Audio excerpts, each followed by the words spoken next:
Glasnow ended the season with an injury Yeah. that he apparently is not having surgically repaired. So I'm curious your optimism. I initially had him ranked 44th. Yeah, I have not right there with yet me. Yeah. come up from that. I'm not saying I Mm. won't, but I have not yet come up from that because I just I don't yet have any more information about the injury and what's going to happen.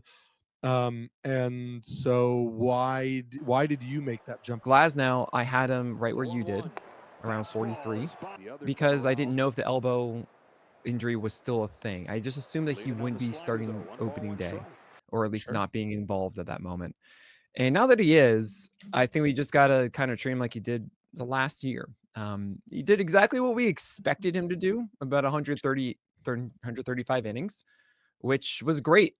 And I am absolutely valuing quality 130 innings in my SP rankings much more so than I used to because A, everyone gets hurt, and B, you have much better replacement level than I think you did in previous years. Sure. I think it's a lot easier to find something that is going to help One you and on the two. wire, and there are more and more intriguing guys that are learning, "Hey, I can improve my stuff overnight, much faster than we have Mhm. before," right? A lot of people are like, "Cool, I throw 93 and this is just what I do, and hopefully this works, and that's that. I've done this forever."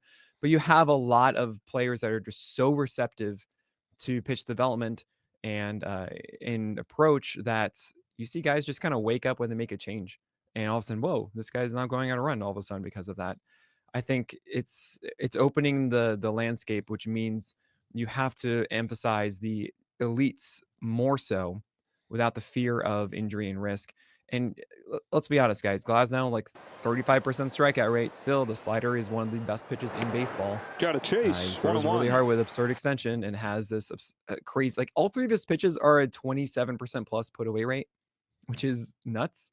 Like that's elite for any pitch. Over 25% is elite in all three of Glasnow's when he throws them 2 strike counts does to get a strikeout. It's on the Dodgers too. It's yeah, you're not gonna have Glasnow be sad when he pitches. He's gonna be great. Yeah. I think I could see myself moving him up. I need a little more time, to really kind of see how the offseason plays out. Two things he said, I could see it being optimistic, but it also gives me a slight pause where I guess he used to take a lot of time off in the offseason from Mhm. throwing. And so he said the big thing that he's going to do this offseason differently is he's not going to stop throwing. He's going to keep doing plyos and he's going to throw twice a week starting in November as he ramps back up. Obviously, like throwing in November is going to look Yeah, different is like than long throwing toss in and stuff February, too. It's but not 100%. he's going to keep throwing and And not just do you know what, nothing. Eric? And that could be great, Yeah, yeah. but Keep going. we don't know for sure.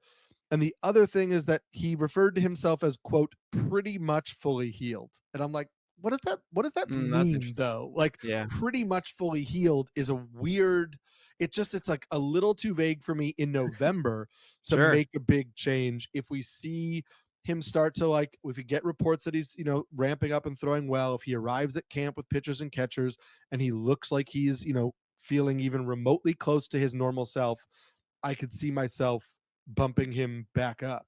Yeah. And to be fair, me personally, the only drafts I do before pitchers and catchers start tend to be like draft and hold formats where I wouldn't really draft anybody like Glass now because that injury risk in general is elevated. Sure. So I'm just going to be watching a couple things in the